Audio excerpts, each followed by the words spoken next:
सर्वप्रथम आप लोगों को अंग्रेजी नूतन वर्ष की हार्दिक शुभकामनाएं।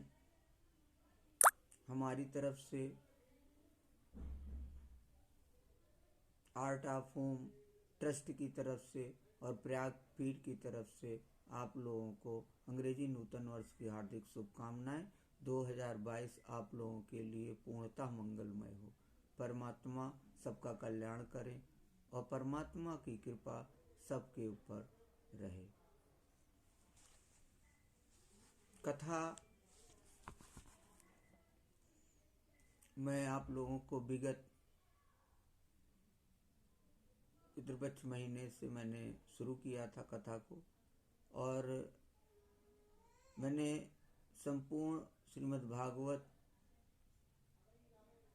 महापुराण की कथा में आप लोगों को पहले एकादश स्कंद के कथा मैंने सुनाई, जिसमें एक एक अध्याय की कथा मैंने आप लोगों को सुनाई, जिसमें 31 अध्याय थे और 31 अध्यायों की कथा को मैंने सुनाया। उसी क्रम को आगे मैंने बढ़ाया और द्वादश स्कंद के 13 अध्याय की कथा मैंने आप लोगों को सुना दी। उसके आगे की कथा श्रीमद् भागवत महात्म्य पहले भी है और द्वादश स्कंद समाप्त होने के बाद भी श्रीमद् भागवत महापुराण में आता है। तो उसका प्रथम अध्याय है परीक्षित और वज्रनाभ का समागम। सांडिल्य मुनि के मुख से भगवान की लीला के रहस्य और ब्रजभूमि के महत्व का वर्णन। व्यास जी कहते हैं, श्री सच्चिदानंद घन स्वरूपिणे कृष्णाय चानंत सुखाविवर्षिणे विश्वोद्भव अस्थान निरोध हेतवे नमो वयम भक्ति रसातये निशम। महर्षि व्यास कहते हैं कि जिनका स्वरूप है सच्चिदानंद घन, जो अपने सौंदर्य और माधुर्यादि गुणों से सबका मन अपनी ओर आकर्षित कर लेते हैं और सदा सर्वदा अनंत सुख की वर्षा करते रहते हैं, जिनकी ही शक्ति से इस विश्व की उत्पत्ति स्थिति और प्रलय होते हैं, उन भगवान श्री कृष्ण को हम भक्ति रस का आस्वादन करने के लिए नित्य निरंतर प्रणाम करते हैं। नैमिषारण्य क्षेत्र में श्री सूत जी स्वस्थ चित्त से अपने आसन पर बैठे हुए थे। उस समय भगवान की अमृतमयी लीला कथा के रसिक उसके रसास्वादन में अत्यंत कुशल शौनकादि ऋषियों ने सूत जी को प्रणाम करके उनसे यह प्रश्न किया। ऋषियों ने पूछा, सूत जी, धर्मराज युधिष्ठिर जब श्री मथुरा मंडल में अनिरुद्ध नंदन वज्र का और हस्तिनापुर में अपने पौत्र परीक्षित का राज्याभिषेक करके हिमालय पर चले गए, तब राजा वज्र और परीक्षित ने कैसे कैसे कौन कौन सा कार्य किया। सूत जी ने कहा, भगवान नारायण, नरोत्तम, नर देवी सरस्वती और महर्षि व्यास को नमस्कार करके शुद्ध चित्त होकर भगवत तत्व को प्रकाशित करने वाले इतिहास पुराण रूप जय का उच्चारण करना चाहिए। शौनकादि ब्रह्म ऋषियों, जब धर्मराज युधिष्ठिर आदि पांडवगण स्वर्गारोहण के लिए हिमालय चले गए, तब सम्राट परीक्षित एक दिन मथुरा गए और उनकी इस यात्रा का उद्देश्य इतना था कि वहां चलकर वज्रनाभ से मिलजुल आएं। जब वज्रनाभ को यह समाचार मालूम हुआ कि मेरे पिता तुल्य परीक्षित मुझसे मिलने के लिए आ रहे हैं, तब उनका हृदय प्रेम से भर गया। उन्होंने नगर से आगे बढ़कर उनकी अगवानी की, चरणों में प्रणाम किया और बड़े प्रेम से उन्हें अपने महल में ले आए। वीर परीक्षित भगवान श्री कृष्ण के परम प्रेमी भक्त थे। उनका मन नित्य निरंतर आनंद घन श्री कृष्ण चंद्र में ही रमता था। उन्होंने भगवान श्री कृष्ण के प्रपौत्र वज्रनाभ का बड़े प्रेम से आलिंगन किया। इसके बाद अंतःपुर में जाकर भगवान श्री कृष्ण की रोहिणी आदि पत्नियों को नमस्कार किया। रोहिणी आदि श्री कृष्ण पत्नियों ने भी सम्राट परीक्षित का अत्यंत सम्मान किया। वे विश्राम करके जब आराम से बैठ गए, तब उन्होंने वज्रनाभ से यह बात कही। राजा परीक्षित ने कहा, हे तात, तुम्हारे पिता और पितामहों ने मेरे पिता पितामहों को बड़े बड़े संकटों से बचाया है, मेरी रक्षा भी उन्होंने की है। प्रिय वज्रनाभ, यदि मैं उनके उपकारों का बदला चुकाना चाहूँ तो किसी प्रकार नहीं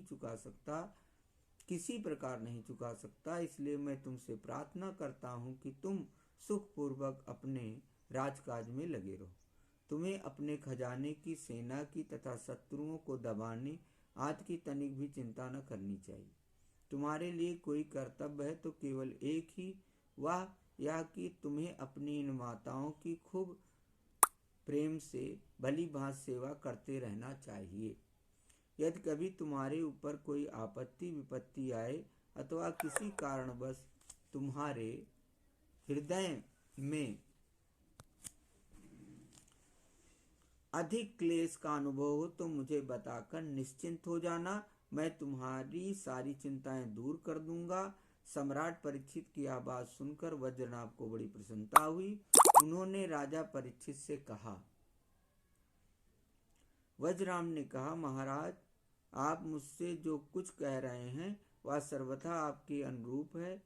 आपके पिता ने भी मुझे धनुर्वेद की शिक्षा देकर मेरा महान उपकार किया है, इसलिए मुझे किसी बात की तनिक भी चिंता नहीं है, क्योंकि उनकी कृपा से मैं क्षत्रियोचित सूरवीरता से भली भांति संपन्न हूँ। मुझे केवल एक बात की बहुत बड़ी चिंता है, आप उसके संबंध में कुछ विचार कीजिए। यद्यपि मैं मथुरा मंडल के राज्य पर अभिषिक्त हूँ, तथापि मैं यहाँ निर्जन वन में ही रहता हूँ। इस बात का मुझे कुछ भी पता नहीं है कि यहाँ की प्रजा कहाँ चली गई, क्योंकि राज्य का सुख तो तभी है जब प्रजा रहे। जब वज्रनाभ ने परीक्षित से यह बात कही, तब उन्होंने वज्रनाभ का संदेह मिटाने के लिए महर्षि शांडिल्य को बुलवाया। ये ही महर्षि शांडिल्य पहले नंद आदि गोपों के पुरोहित थे। परीक्षित का संदेश पाते ही महर्षि शांडिल्य अपनी कुटी छोड़कर वहां आ पहुंचे। वज्रनाभ ने विधिपूर्वक उनका स्वागत सत्कार किया और वे एक ऊंचे आसन पर विराजमान हुए। राजा परीक्षित ने वज्रनाभ की बात उन्हें कह सुनाई। इसके बाद महर्षि शांडिल्य बड़ी प्रसन्नता से उनको सांत्वना देते हुए कहने लगे।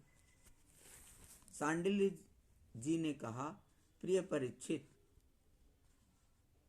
और वज्रनाभ, मैं तुम लोगों से ब्रज भूमि का रहस्य बतलाता हूँ, तुम दत्त चित्त होकर सुनो। ब्रज शब्द का अर्थ है व्याप्ति। इस वृद्ध वचन के अनुसार व्यापक होने के कारण ही इस भूमि का नाम ब्रज पड़ा है। सत्व रज तम इन तीन गुणों से अतीत जो पर ब्रह्म है वही व्यापक है, इसलिए उसे ब्रज कहते हैं। या वह सदानंद स्वरूप परम ज्योतिर्मय और अविनाशी है।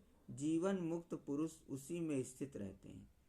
इस पर ब्रह्म स्वरूप ब्रज धाम में नंद नंदन भगवान श्री कृष्ण का निवास है। उनका एक एक अंग सच्चिदानंद स्वरूप है। वे आत्माराम और आप्तकाम हैं। प्रेम रस में डूबे हुए रसिक जन ही उनका अनुभव करते हैं। भगवान श्री कृष्ण की आत्मा है राधिका। उनसे रमण करने के कारण ही रहस्य रस के मर्मज्ञ ज्ञानी पुरुष उन्हें आत्मा राम कहते हैं। गुणातीतम परम ब्रह्म व्यापकम ब्रज उच्यते, सदानंदम परम ज्योतिर्मुक्तानां पदम वयम्। तस्मिन्नन्दात्मजा कृष्णा सदानंदा विग्रह, आत्मा रामश्चाप्तकाम प्रेमाक्तैरनुभूयते।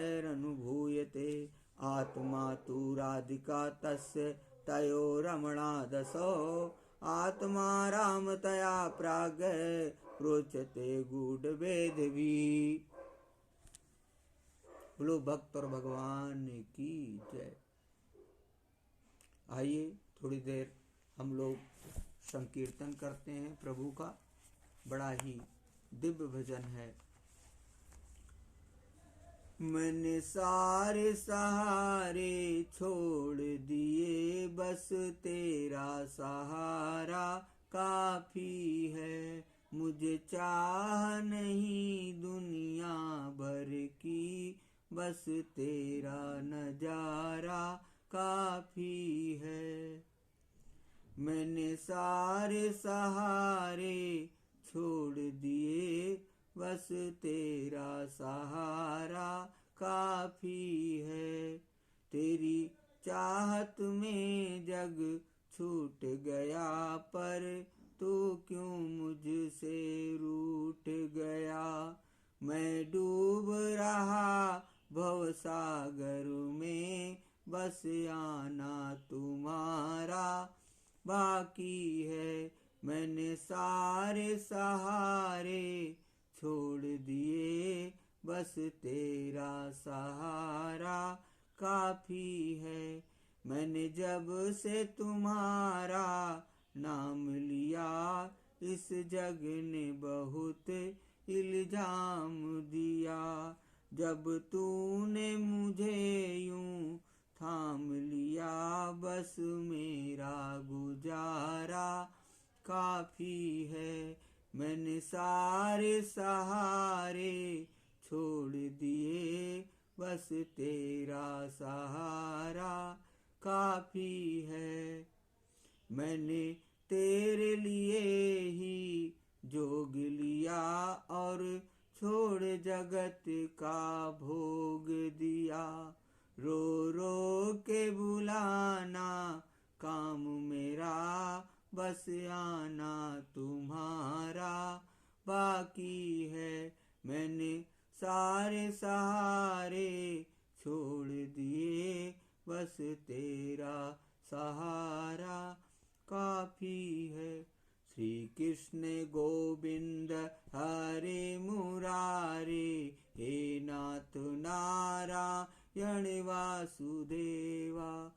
श्री कृष्ण गोविंद हरे मुरारे, हे नाथ नारायण वासुदेवा। हरि ओम तत्सत, हरि ओम तत्सत, हरि ओम तत्सत।